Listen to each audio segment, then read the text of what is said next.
Welcome to the Deep Dive. We're the podcast where we sift through the sources so you don't have to. That's the idea.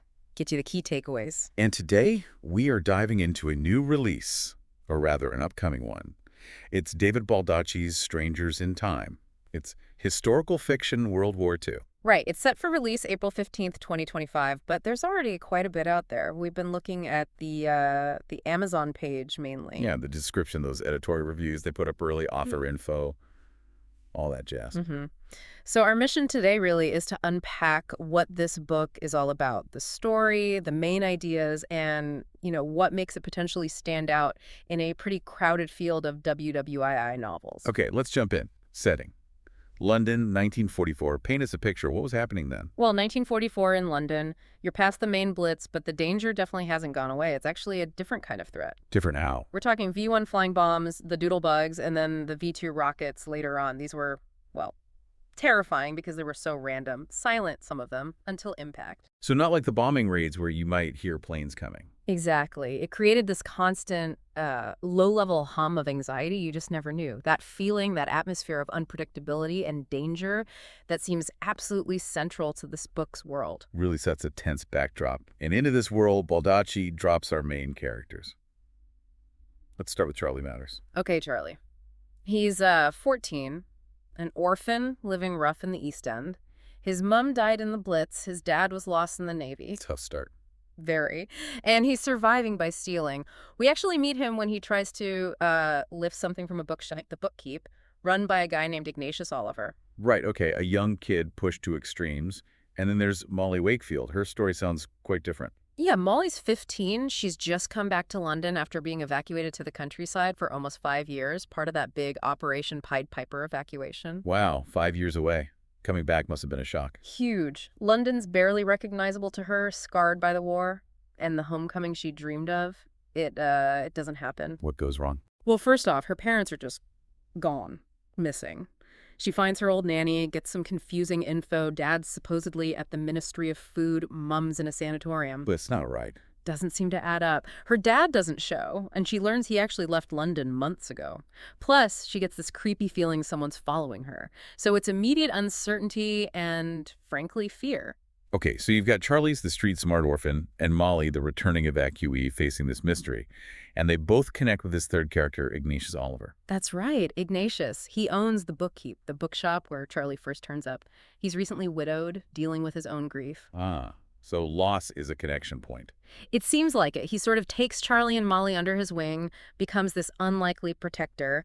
And the bookshop itself, it's described as lovingly chaotic. I like that description. Me too. It suggests it's not just a shop, but a haven, a place where these three, all dealing with loss, start to find some kind of solace, maybe even a sense of family. A found family. That's a powerful theme, especially in wartime. Definitely. The bookshop seems to be the crucible where this happens. And Ignatius, he's not just a shopkeeper mourning his wife, he's also an air raid warden at night. Oh, interesting. So he's actively involved in the war effort, too. Adds another layer to him. And the description heavily implies he's got secrets of his own. Big ones, probably. Knowing Baldacci, yes, secrets usually mean complications.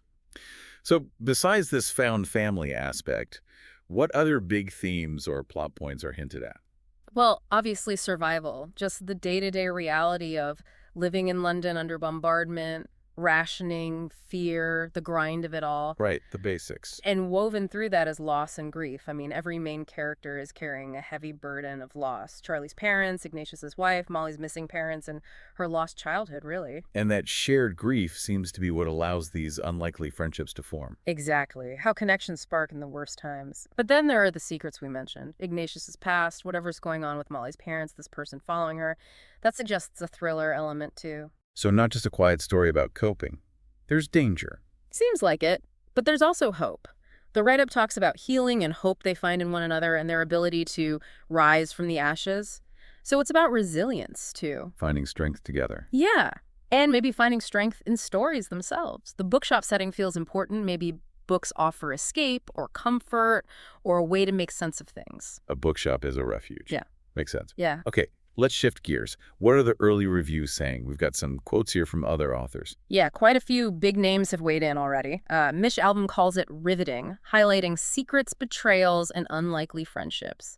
So he picks up on that mix of emotion and suspense. And Kate Quinn, she had an interesting comparison. She did. She called it Oliver Twist meets the Blitz, which is evocative, isn't it? Yeah. Suggests that focus on vulnerable kids, social layers, but against this specific wartime backdrop. She also mentioned it explores the darker side, not just the romanticized keep calm and carry on image. Good point. War wasn't heroic for everyone. Jodi Picoult seemed to touch on that too. Picoult noted how war kind of levels social classes and creates these really strong, indefatigable bonds between people who'd maybe never interact otherwise, like Charlie, Molly, and Ignatius. And the bookshop keeps coming up. Kristen Harmel mentioned it. Yes, she highlighted the bookkeep as central, along with the threat of deadly secrets. Again, that suspense element. Lisa Scottoline was pretty effusive. Very. Called it a masterpiece of a historical thriller, and profound and even poetic. She focused on friendship, grace, love, really high praise. Sounds like a recurring theme, the blend of thriller and deep emotion. Shauna Abe. Praised the terrific exploration of human resilience and courage and the compelling characters. Natasha Lester also hit that found family note hard, how strangers can emerge and form everlasting bonds when you feel alone. Anne Cleve summed it up quite neatly. She did. A totally engrossing novel about war, friendship, and the resilience of youth. Concise. And Peter James brought back the Dickens comparison. Right. Dickens set in the Blitz. Called it captivating, tender, brutal, and brilliant. Captures that mix again. We also heard from First CLUE in the trades. Yeah, First CLU praised how Baldacci transports you to wartime London. Kirkus mentioned hope, excitement, and tragedy, and strong characters. Publishers Weekly noted the strong character work and wrenching depictions of the city. Seems like character and atmosphere are really landing. There wasn't universal acclaim, was it? There was one different take. True, it's good to have balance. We saw a review, looked like it was from the UK, where the reader felt, well, that while the research was there, the feel of wartime London wasn't quite captured. How so?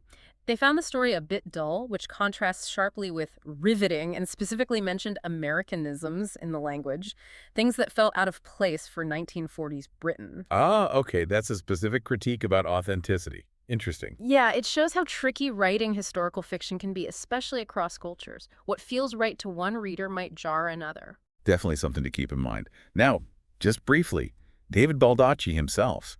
He's hardly an unknown quantity. Oh, absolutely not. He's a global phenomenon. #1 bestseller, something like 150 million books sold worldwide. TV, film adaptations. He's huge. And he has a connection to literacy, doesn't he? He does. He and his wife founded the Wish You Well Foundation, which focuses on family and adult literacy. Which, feels quite fitting given that Strangers in Time revolves around a bookshop. Yeah, that's a nice connection. The power of books, both in the story and through his own foundation's work. Okay, so let's try and wrap this up. If you had to give the elevator pitch for Strangers in Time, based on what we've seen. I'd say it's shaping up to be a deeply character-focused historical novel. You've got London in 1944, the V-weapons adding constant tension. At its heart are three characters, an orphan boy, a returned evacuee girl, a grieving bookseller finding family in each other within this chaotic bookshop. Great themes of loss, survival, secrets. Exactly. Loss, survival, resilience, the unexpected bonds people form, probably some suspense woven through with those secrets, all centered around the bookkeep. So for you, our listeners, if you enjoy World War II stories, particularly those that focus less on the battles and more on the home front, the civilian experience, Or if you just like stories about human connection, about people finding hope and strength in unexpected places and relationships. then this sounds like it could be right up your alley, a potentially moving, maybe thrilling read. Definitely seems to have those elements. So maybe a final thought to leave people with. We've heard a lot of praise, especially about the found family theme, but also that one critique about authenticity. It makes you think, what is it about wartime stories, or specifically this idea of strangers forming bonds under pressure that keeps drawing us in as readers? And, can a story set 80 years ago in such extreme circumstances actually tell us something useful about how we handle challenges and build connections today? That's a great question to ponder. Food for thought as people decide whether to pick up Strangers in Time when it comes out.